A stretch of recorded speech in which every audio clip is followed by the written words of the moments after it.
Last question. Kayo na ba? Ala, super naman yung story ko. Kanina kapag gusto mo kami ikasal. 20 years na kami mag-asawa. Tapos, super na story ko, ha? Pero kailangan ko na muna tanongin. Gusto ko na muna tanongin yung lalaki. Story ko, ha? Ay, Ni Kimi. Kinikilig siya eh. and you like being around each other? Yeah. You like being around each other? Oo. Natitame ako. Ang ingay ko eh. Wala dyan na si Pao. Tahimik.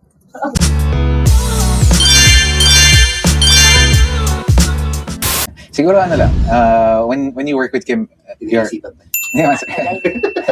Medyo marami rin eh. Pero hinahanap ko yung We're willing to wait pinaka-common. for you, Paolo. Siguro yung nakukuha ko lagi. Parang when you work with Kim, parang she really brightens everyone's Yun.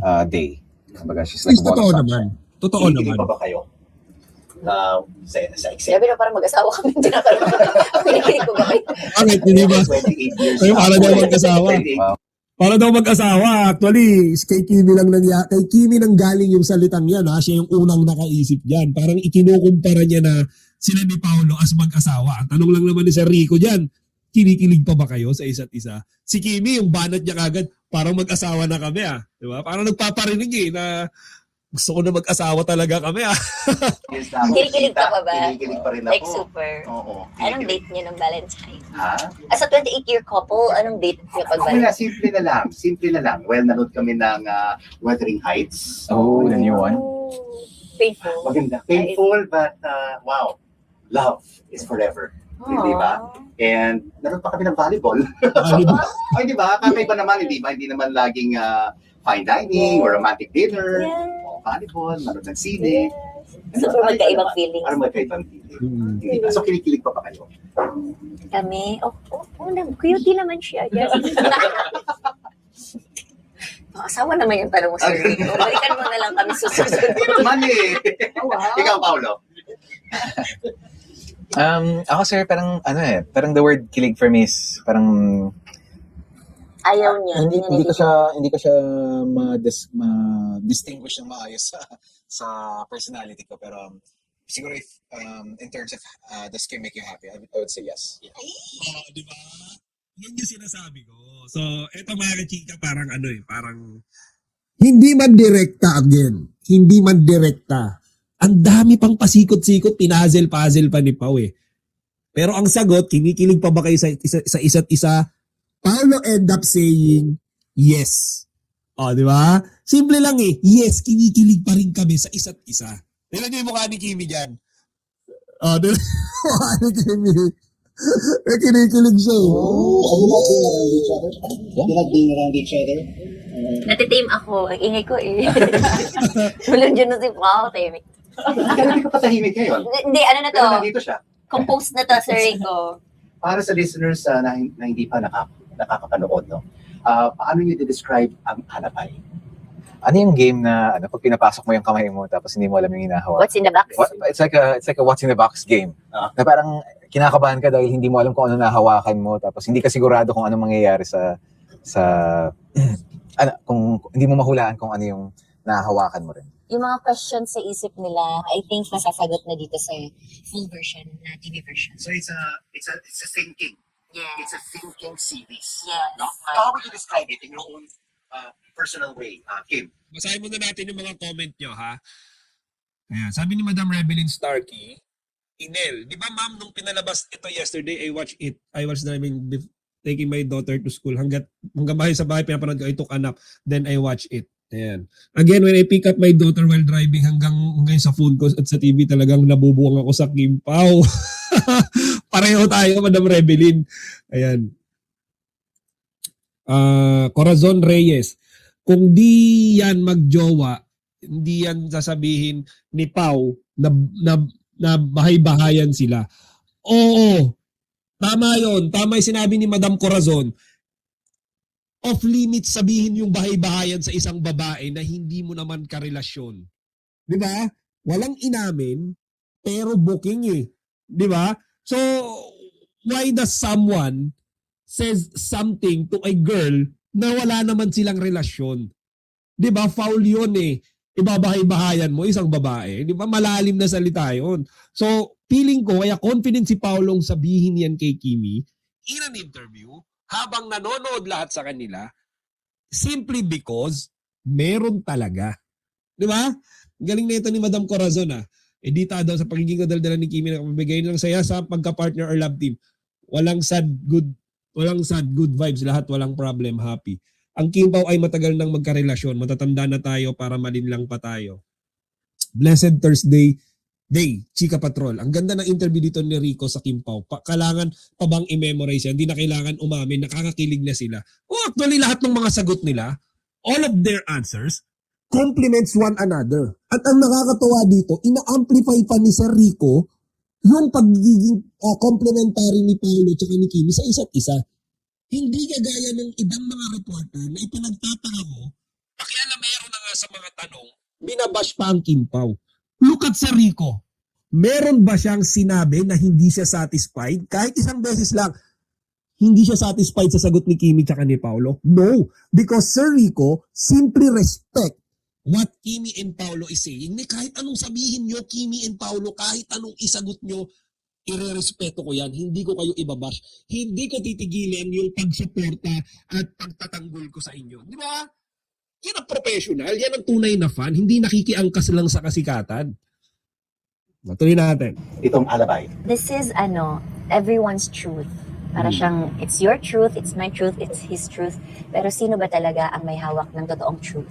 Parang ganun. Kaya alibi. Kasi magsisinungaling ka in order for someone not to get hurt. Diba? Kaya lang naman tayo nagsisinungaling minsan kasi may tinatago tayo. So, that's why hindi mo maiwasan gumawa ng alibi. Tinanggap mo ba itong alabay dito sa Paolo? Co-star mo? Aside from that, syempre, first time ko pong gumawa ng suspense thriller with parang isang malaking cast na katulad nito. So parang pag pinanood mo yung mga past projects ko, parang ngayon lang ako gumawa talaga ng something like this. And very, very strong character, very bold, very dark. Oh. Actually, dito nagulat ako yung Linlang Days ni Kimi, akala ko sobrang thriller na yon. Pero nung nakita ko siya as Estela, ibang kalibre talaga. Nung sumasayaw siya sa nagpo-pole dance siya, ibang level yon, 'di ba? So dito parang nag-level up na naman si Kimi into something na alam niyo yun, alam nating kaya niya. Okay, pero hindi natin ini-expect na mas better pa pala sa expectation natin yung made-deliver niya. 'Di ba? Akala natin, oo, kaya ni Kimi, kaya. Pero nung ginampanan niya yung role, putya, ang galing ni Kimi. Hindi ko ini-expect na mas doble pa pala yung galing na maibibigay niya diyan sa role na yan, 'di ba? Galing. Yeah, Challenging. We have really followed your career, my wife and I. Talagang tinututukan namin ang career mo. And until today, talagang we've been... Wala sa Sir Rico, talagang tinututukan niya yung career ni Kimi. Di ba? Look at this reporter. Ito talaga yung... Sir Rico, salamat. Thank you very much. To now watch all your projects. I love it. So Kim, ano ang alabay ni Paolo kapag late sa taping, absent sa jogging, absent sa birthday party ng friend? One by one, sir. One by one ba? One by one. Sorry ko Alam ko, sinabi ko na lahat. Anong alabay ni Paolo kapag late sa taping? Hindi to nalilate. Hindi yan nalilate. 1 hour early or 3 hours early yan. Ay, naku. Kaya bawal ka mali. Okay. Professional yan eh. What about you, Paolo? Anong alabay ni Kim kapag late sa taping? Meron ako nito. Ang daming alibay. Hindi ko siya Uy, pero super. may pasalubong naman pag nalilate. Ano masalubong? Bread or something. Tinapay. Merienda. Merienda. Uy, sometimes lang. Bilang mo lang sa isang kamay. Oh, ito naman. Ano one? Anong alabay naman ni Paolo pag absent sa jogging? Absent sa jogging. Actually, lagi siyang absent. Lagi. Bakit? Na Ikaw siya, tumatakbo? injure. Injured? Yes. Ikaw ba, Paolo, you love to jog? You love to run? Is that your way of... Alam naman natin lahat yan, Paolo really loves to jog. Kaya nga sila nagkasundo dalawa eh. Di ba? Workout, jogging, yun. Tsaka yun, di ba nag-bike din silang dalawa. So they both doing physical activities talaga. Relaxation and exercising? That's one, sir. I love running and jogging. Hirap lang talaga dito sa Pilipinas.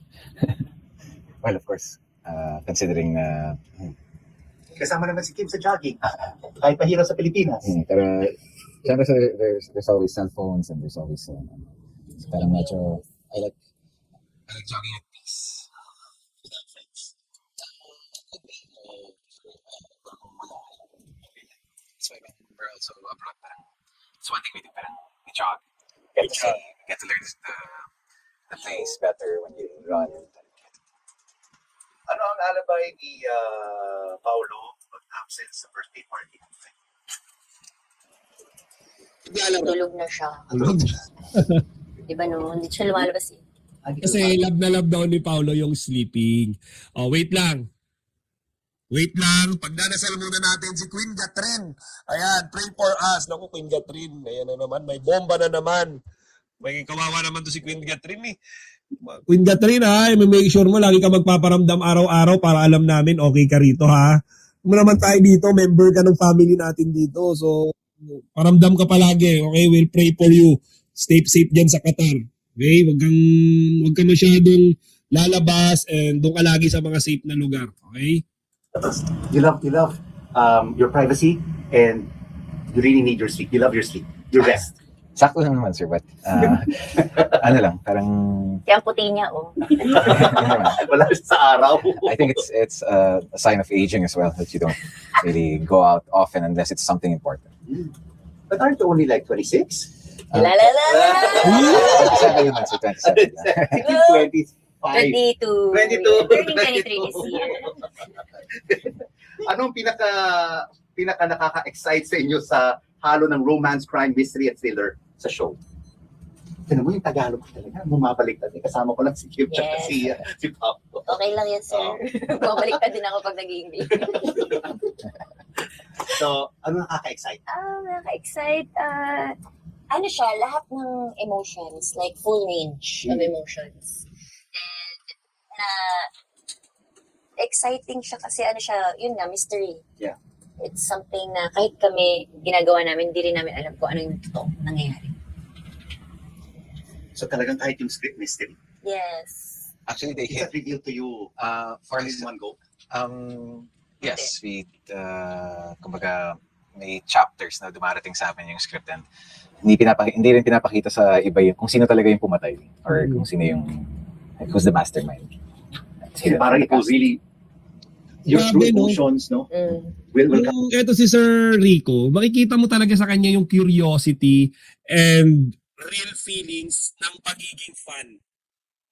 'Di ba? I mean, tapos na yung The Alibay, pero inuungkat niya talaga yung mga pangyayari, ultimo yung production, ultimo yung story writing, ultimo yung strategy sa loob ng set. Kasi ganun siya ka-legit na interesado sa The Alibay. 'Di ba? Ang galing, ito yung legit na interesado sa movie. Ito yung legit na interesado sa project, sa show. Yung mga tanong, yung may relevance, hindi yung puro compare sa ibang mga artista, hindi yung 'di ba? I mean, kahapon nung pinapanood ko to, wala akong ibang ginagawa kundi ma-appreciate si Sir Rico. I mean, nag-subscribe ka agad ako and na-appreciate ko talaga siya. Ang galing-galing niya. 'Di ba? Kamatin siya. Oh my God, this is really what's the next scene? Is this really going to happen? Kaya tingnan niyo si Kimi tsaka si Paolo, sobrang genuine nung ngiti sa kanya. Because si Sir Rico hindi nakiki-interfere doon sa mga gustong sabihin ni Kimi tsaka ni Paolo. No pressure. Kung anong sagot niyo, Kimi and Paolo, it's okay. Walang bashing. Wala akong sasabihin negative na kahit ano sa inyo. Because whatever you say, okay, tatanggapin ko yan happily, contentedly. Di ba? Ang galing, promise.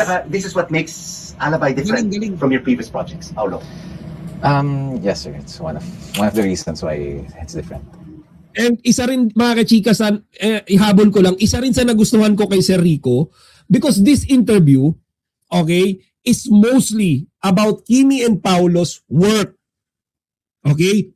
Again, this is, most of the questions is related to their work. The Alibay, di ba? And yung mga personal nilang ginagawa behind the scene, behind the camera. Pero sa set pa rin yun. 'Di ba? Sa set pa rin nung The Alibay, nung mga projects nila before. Alam ni Sir Rico na hindi siya pwedeng mag-step across the boundary about asking Kimi and Paolo's personal relationship. Meron ba kayong narinig dyan na uusisain kung kasal na ba si Kimi tsaka si Paolo? Meron ba tayong narinig from Sir Rico? Tatanungin niya o tinanong niya ba si Kimi and Paolo dyan? Nasa isang bahay na ba kayo? Ano ba ang real score nyo? No! Galing talaga, grabe guys. As in, Without sobrang spoilers heads sa up. Kim, anong emotional Galing. journey ang aasahan ng viewers sa character mo? Galing ng mga tanong, yung Sa character preparation. ko, Ang teaser, without spoilers. Ito yung pinaka-daring na role. yes, ito yung pinaka-daring. Nakita ko nga eh. Hair-wise, Nasa club ka. yes. Talagang you had to learn how to Yung sinabi ni Madam Luz Bininda Rapliza, it's a joke. It's not a question na seryoso. Di ba? Hindi kagaya nung ginawa ni Alex Brosas na napaka-seryoso ng tanong. Di ba? Iba yung seryosong tanong doon sa tanong na parang for fun, for ending. Iba yun eh. Iba yung, nakita nyo naman, compare nyo yung way how Alex questions Kimi and Paolo na sobrang seryoso, minamadali, narinig niyo yun, sinabi niya, with urgency, with, di ba? Ito chill-chill lang eh. Ginawa niya yun for wittiness, for fun, for ending. Yun lang. Pero hindi siya nag-cross ng boundary doon. There's no personal about that. Kasi yung nakikita natin, tinanong niya kayo na ba, that's the question na buong madla tinatanong. Buong Kim Pao fans, kahit nga hindi Kim Pao fans eh. Pero mga kachika, walang seriousness, walang ano ba yun, pamemreasure, walang sense of urgency or what. Yun si Sir Rico. Diba? I mean, just compare how this other reporter and Sir Rico asked, ang layo eh. Di ba? do pole dancing. Yes, po. Para kay Stella. Oo, para talagang realistic, no? Yung role mo. Nanood pa kami ng mga shows doon sa bar. Ikaw ba, sumama ka rin when you went to the bars, when she practiced her pole dancing, Paolo? Hindi naman sir, but I was there during the scene when they were shooting that exact scene, and okay naman. It was I enjoyed watching it. Dahil magaling ka sumayaw. Parang asap lang. Parang siyang asap kasi isip ko na lang asap. But you really are a good dancer. I've watched you also in variety shows. Thank You're you. really a good dancer. What would you like the audience to take away from watching Alabay, Paolo? One thing that they would learn is, or they would see is, the truth will always come out. No matter how hidden you hide something, it will always reveal itself. Hindi lahat ng sinasabi ng bawat tao, yun yung totoo. You can't really trust everyone. So you have to keep something for yourself. And your opposites. Once you're really so funny, Kim, and You're not funny. You're You're funny and you're not funny. opposites. As I say, opposites do attract. Hello! Ako na nagtukso sa sarili. Ikaw. Uy. Sabi naman pa. Uy. Too much na po ito for Paolo. Baka wala na po ito ititira sa press con later. Sorry ko. Kung hindi ka artista, what would be your dream job, Paolo? Probably an entrepreneur. Entrepreneur. Nung bata kasi ako, pangarap ko maging teller. Yung tagabilang ka ng pera ng iba. Pero masakit pala yun. Hindi mo pera, binigyan mo lang. Gusto ko na lang, ako po. Housewife. Hello! Oh, ayan tingnan nyo. Walang tinatanong sa Sir Rico dyan. Wala. Dahil si Paolo tsaka si Kimi sobrang komportable nila with Sir Rico, look at their answers. Sila na mismo yung nagbibigay ng mga hint, di ba? Yan yung sinasabi ko kanina. For the booking! Panoorin niyo po ang The Alibi, ang buong katotohanan. Ngayong March 16 na po yan. Extended version, marami pong eksena dito na hindi nyo pa napapanood. Sana abangan ninyo Lunes hanggang Biyernes. Nasa I1 Twin po kami, nasa YouTube A to Z. Last question. Kayo na ba? Ala, super naman yung story ko. Kanina kapag gusto mo kami ikasal. 20 years na kami mag-asawa. Super na sa Rico, ha? Huwag mo galit, Paolo. Pero kailangan mo Gusto mo muna ba? tanongin. Gusto mo na muna tanongin ng lalaki. Sa Rico, ha? Ay. Paroon din na lang nila yung The Alibi. Hindi na kayo magawa ng Alibi. Look at how Rico asked with respect and politeness yung kayo na ba. Tandaan nyo ulit how Alex asked Kimi and Paolo nung real score nila. Remember yung facial reaction ni Alex that time? Sabi ni Madam Rebelin, condescending, feeling superior, feeling maangas, feeling magaling, feeling siya yung may authority over Kim Pao. Kaya nakita nyo rin yung reaction ni Kimi tsaka ni Paolo to Alex. Hindi nga sila mangiti eh. Kung nangiti man sila that time, pilit eh. Narinig nyo, tinabla na nga ni Kimi eh. Makakatulong ba yan sa ekonomiya ng Pinas? Si Paolo naman, I didn't admit anything. I just said a number. Yun mga kachika, sampal sa mukha ni Alex yun eh. Because they didn't like how they were asked. Hindi nila gusto kung paano sila kinwestiyon ni Alex. Yung atake, yung pangingialam. Iba yung dating nung si Sir Rico eh. Nung si Sir Rico nagtanong, lahat kinilig. Walang galit, walang pananabla. Yung sagot ni Kimi tsaka ni Paolo, may respeto. 'Di ba? Yun yung difference. And hindi nag-cross ng boundary diyan si Sir Rico. Actually, feeling ko nga mga kachika, wala sa plano ni Sir Rico yun eh, na itanong yun. Alam nyo kung ba't niya naitanong yun? Kasi yung mga sagot ni Kimi tsaka ni Paolo, dun papunta eh. Tingnan nyo ha. Ayan. Sa kami mag-asawa, kanina kapag gusto mo ka. Kayo na ba? Oh, Ayan, nasa YouTube na hindi nyo pansinin nyo mga kachika. Oh, Kung katotoo. Hello? Hindi mo pera Every sa time na- teller. Yung Mr. taga-bilang ka ng Rico. pera ng iba. Ayan ha. Then later. Too much na po ito. May sabi naman pa. Si Sir Rico, kapag may gusto siyang itanong, Too much na po ito for Paolo. Baka wala na po binabasa ito niya. Binabasa niya sa audio niya. Her pole dance. post doon. Ayan, Nanood pa kami binabasa niya eh. Dancing. Yeah, Ano, guys. pag may tanong siya, Ang ayan aasahan. o, tinan nyo ha guys. Pag may tanong siya, binabasa niya. Di ba? Binabasa niya. Pero yung tanong niya na yon kay Kimi tsaka kay Paolo, hindi niya binasa eh. Follow-up question lang yun eh. Aside. Ayan, tinan nyo. Ayan, hindi siya nagbasa. Last question. Oh. Kayo na ba? Oo, di ba? Hindi siya nagbasa. Kasi mga chika, feeling ko, nadala lang talaga si Sir Rico that time eh. Parang wala siyang plano itanong. So siguro dahil dun sa sagot ni Kimi tsaka ni Paolo, parang nakaramdam si Sir Rico na, lalo na sinabi ni Paolo, housewife, yung word na wife. Siyempre kahit naman sino magiging, magiging hyper, overwhelmed. And ayan, ang galing. Hala, super naman yun, sir. Walang galit. Nagtinginan si Kimi tsaka si Paolo, nagpapakiramdaman sino unang aamin. Kimi, aamin na ba tayo? So, ayan, Kanina kapag walang gusto mo kami any kasal. negative reaction. Nakangiti lang silang dalawa. Diba? 20 years na kami mag-asawa. Tapos, super na, Sir Rico, ha? Huwag kang magalit, Paolo. Pero kailangan ko na Gusto mo muna ba? tanongin. Gusto ko na muna tanongin. Oh, tinan nyo ha. Sagot ni Paolo, gusto mo ba? Oh, ba't sinagot ni Paolo yan? Kung siya ina-open. Bakit kay Alex Brosas ang sagot ni Paolo, I didn't admit anything? Ba't dito si Paolo parang siya pa yung gustong-gusto umamin? Oh, di ba? Look at the difference. Di ba? Yan yung difference nung nagko-cross ng boundary doon sa nag-i-stay sa kung saan lang siya dapat lumugar. Di ba? So, mga kachika, again, wrap up na tayo. Overall, this interview was so much fun. And number one, sobrang nakakakilig. Wala mang pag-amin. Wala ang pag-amin. Pero, nandun yung feeling, okay, na parang meron silang gustong iparating sa atin eh.